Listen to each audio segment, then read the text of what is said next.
स्वागत है दोस्तों एक्सीलेंट क्लासेस की। प्रतिदिन 7 बजे करंट अफेयर्स, न्यूज़ और करंट क्विज सेक्शन में शुरू करते हैं बहुत ही अच्छी खबर से। यहाँ पर भारत को जिस प्रकार से चीन ने धोखेबाजी से कुछ सैनिकों को शहादत कर दी थी, उसके लिए भारतीय सेना ने एक बहुत बड़ा निर्णय लिया है। पूर्वी लद्दाख में चीन की धोखेबाजी को सबक लेते हुए भारत सरकार ने सशस्त्र बल को 300 करोड़ तक की खरीद का विशेषाधिकार दिया है। दूसरी खबर है यहाँ पर हमारी गोल्डन टाइगर से। डियर एस्पायरेंट, भारत का यह एकमात्र गोल्डन टाइगर जो कि असम में देखा गया है, इसकी तस्वीर IFS अधिकारी परवीन कासवान ने ट्विटर हैंडल पर डाली थी, जिसके बाद यह गोल्डन टाइगर की इमेज यहाँ पर वायरल हो गई थी। तो यहाँ पर क्वेश्चन क्या क्या बन सकते हैं। यह गोल्डन टाइगर भारत का एकमात्र गोल्डन टाइगर है, यह असम में पाया गया और इसको IFS अधिकारी परवीन कासवान ने अपने ट्विटर हैंडल से शेयर किया। तो यहाँ पर ये था हमारा करंट न्यूज़ का सेक्शन फ्रॉम फॉरेस्ट। आते हैं, अगला सेक्शन है हमारा स्पोर्ट्स से। BCCI जिसके वर्तमान अध्यक्ष सौरभ गांगुली हैं, BCCI के नए कार्यकारी CEO chief executive officer Hemang Amin होंगे।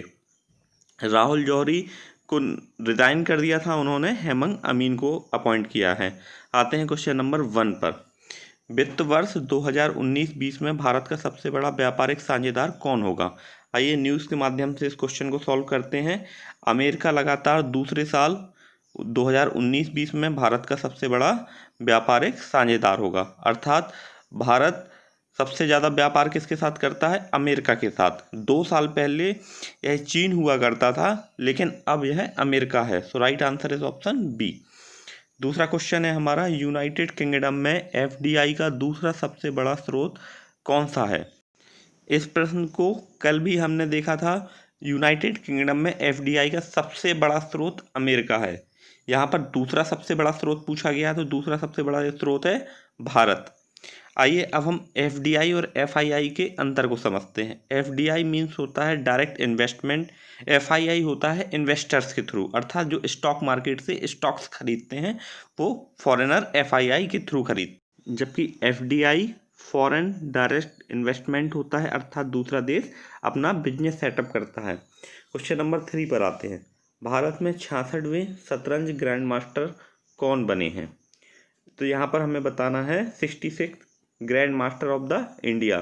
तो इसका राइट आंसर है पी हरिकृष्णा चैम्बर्स मास्टर के ऑनलाइन टूर्नामेंट से बाहर हो गए थे, अर्थात ये वर्ल्ड ग्रैंड मास्टर नहीं बन पाए हैं, यह भारत के ग्रैंड मास्टर हैं। और इसका राइट आंसर है G Akash. So option A is correct here, G Akash 66वें ग्रैंड मास्टर बने हैं। आते हैं क्वेश्चन नंबर 4 पर। EIU इकोनॉमिस्ट इंटेलिजेंस यूनिट के द्वारा जारी रैंकिंग में कैंसर को नियंत्रण करने की तैयारी में 10 एशिया पैसिफिक में भारत की रैंकिंग कौन सी है।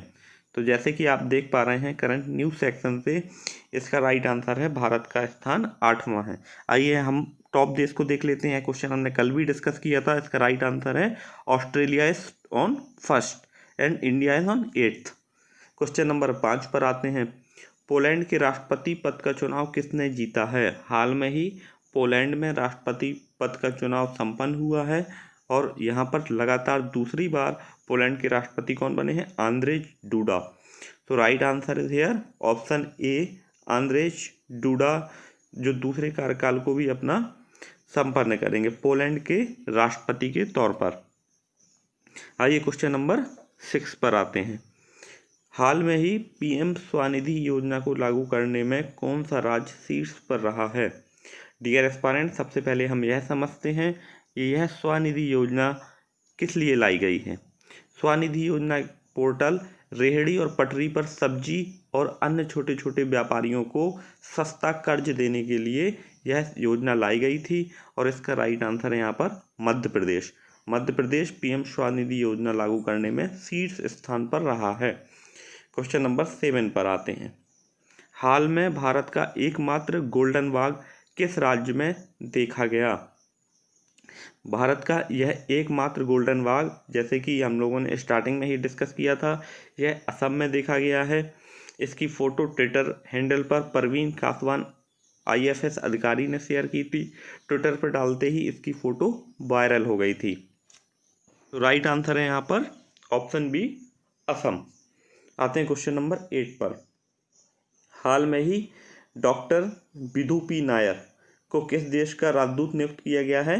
तो डॉक्टर बिदु पी नायर को तुर्कमेनिस्तान का राजदूत नियुक्त किया गया है। वह भारत के अगले राजदूत होंगे तुर्कमेनिस्तान में। तो right answer is here option B. Doctor Bidu P Nair is appointed as the next diplomat of India in Turkmenistan. So right answer is here option B. Question number 9 पर आते हैं। हाल में ही नेपाली कवि आदि कवि भानुभक्त आचार्य की जयंती भारत के किस राज्य में मनाई गई? तो यह आप इमेज देख पा रहे होंगे स्क्रीन पर। यह सिक्किम के आदि कवि आचार्य भानुभक्त हैं, जिनकी हाल में ही जयंती मनाई गई। So right answer is here Sikkim. Option C is correct here. आते हैं क्वेश्चन नंबर 10 पर। हाल में ही नागीदास संघवी का निधन हो गया, वह कौन थे? आइए हम करंट न्यूज़ सेक्शन से नागीदास संघवी के बारे में जानते हैं। Profession Nagidas Sanghvi basically political science के स्टूडेंट थे और वह पत्रकार थे। तो right answer is here option B, पत्रकार। नागीदास संघवी एक बहुत ही फेमस पत्रकार थे और वह प्रोफेसर पद से रिटायर होने के बाद उन्होंने पत्रकारिता के क्षेत्र में बहुत ही अहम योगदान दिया है। आते हैं क्वेश्चन नंबर 11 पर। हाल में ही BCCI ने अपना अंतरिम CEO किसे बनाया है? तो BCCI ने अपना अंतरिम CEO बनाया है हेमंग अमीन को। अंतरिम से मतलब यह है कि जो वर्तमान CEO थे वहाँ उन्होंने रिज़ाइन कर दिया था, तो उनकी जगह अपॉइंट किया गया है हेमंग अमीन को। BCCI के अध्यक्ष का नाम भी पूछा जा सकता है यहाँ पर, तो उसका राइट आंसर होगा सौरभ गांगुली।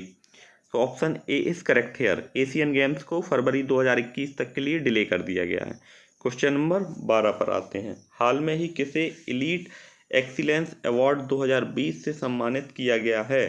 विच state is awarded by the elite excellence award 2020? So right answer is here Chhattisgarh. Chhattisgarh is correct here. Option C is right. Chhattisgarh के वर्तमान मुख्यमंत्री हैं यहाँ पर भूपेश बघेल। आइए अब नेक्स्ट क्वेश्चन पर आते हैं। Question number 13। हाल में ही ईरान ने किस देश को चाबहार रेल परियोजना से बाहर किया है? तो चाबहार रेल परियोजना से ईरान ने हाल में ही किसको बाहर किया है यहाँ पर? तो राइट आंसर है ऑप्शन बी। ईरान ने यह निर्णय चीन के दबाव में लिया है। चीन से समझौते के बाद ईरान ने भारत को चाबहार रेल प्रोजेक्ट से बाहर कर दिया है। यह एक महत्वपूर्ण रेल परियोजना थी जिससे भारत को काफ़ी नुकसान होगा। आते हैं क्वेश्चन नंबर 14 पर। हाल में ही अ सॉन्ग ऑफ इंडिया पुस्तक का विमोचन किया जाएगा। इसके लेखक कौन हैं? यहाँ पे हमें लेखक के बारे में बताना है। पुस्तक का नाम है a song of India. Option A B is correct here. Ruskin Bond की बुक है ये।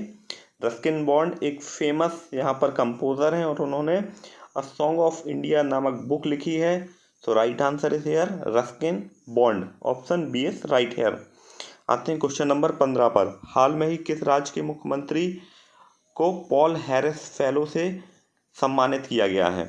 बेसिकली पॉल हैरिस फेलो एक अवार्ड है, एक सम्मान है जिसे भारत के किस राज्य के मुख्यमंत्री को उससे सम्मानित किया गया? इदुप्पी के पलानीस्वामी।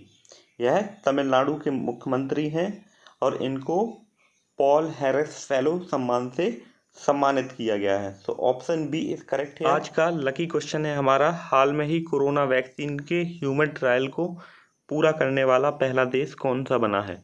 इसका राइट आंसर आपको कमेंट सेक्शन में बताना है। कल के प्रश्न का सही आंसर देने वाले हमारे लकी स्टूडेंट्स बने हैं सोनू कुमार, आराधना सोनी, नीरा श्रीवास्तव, हेमंत राजपूत, जितेंद्र जैन, विजय राज, नेहा कुशवाहा, श्याम बाबू और शाहरुख मोहम्मद। ये था आज का हमारा करंट न्यूज़ और क्विज सेक्शन। आज के वीडियो में हम रखते हैं 50 लाइक्स का 50 लाइक।